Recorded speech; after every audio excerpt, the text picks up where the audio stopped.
Paano naman ang mga single ngayong Valentine's Day? Alamin natin kung paano ipinagdiriwang ng ilan sa kanila ang araw ng mga puso. Ang report na ito. Sa maraming walang kadate ngayong araw ng mga puso, Single Awareness Day daw na maituturing ang February 14. Pero kailangan bang maging lonely ngayong Valentine's Day?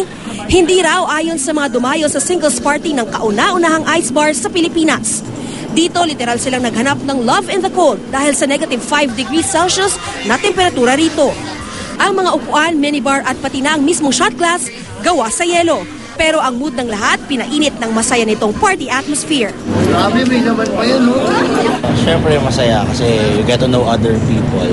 At the same time, nakakatanggal ng stress. Coming from a heartache. Trying to find love back again. So, sobrang lamig. I think parang magiging close kami lalo. Let's give chance to those who are, shall I say, loveless. Those who are singles looking for a partner this Valentine's Day. Para naman sa mga barkada ng singles na ito, di na kailangang lumabas pa ng bahay para mag-party-party. Taon-taon mula 2010, may tea party ang grupo para i-celebrate ang kanilang singlehood. Cheers!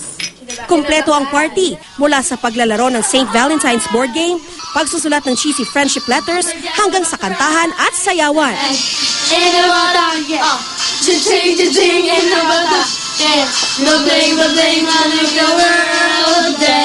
Forget all the price tag. Happy to be single! Ito na rin po yung nag-symbolize ng friendship namin kasi dito namin nalalabas yung feeling namin. Tapos pag may problema kami, share. Parang we're on our relationship with our friends. Kakaiba naman ang trip ng single since birth na si Arlene na idinaan sa kanta ang feelings ngayong V-Day. Since you've been gone,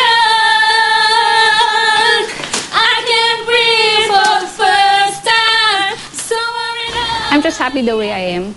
Pero syempre, darating din yung point na maghahanap ka. Pero as of now, I'm single. Masaya ako.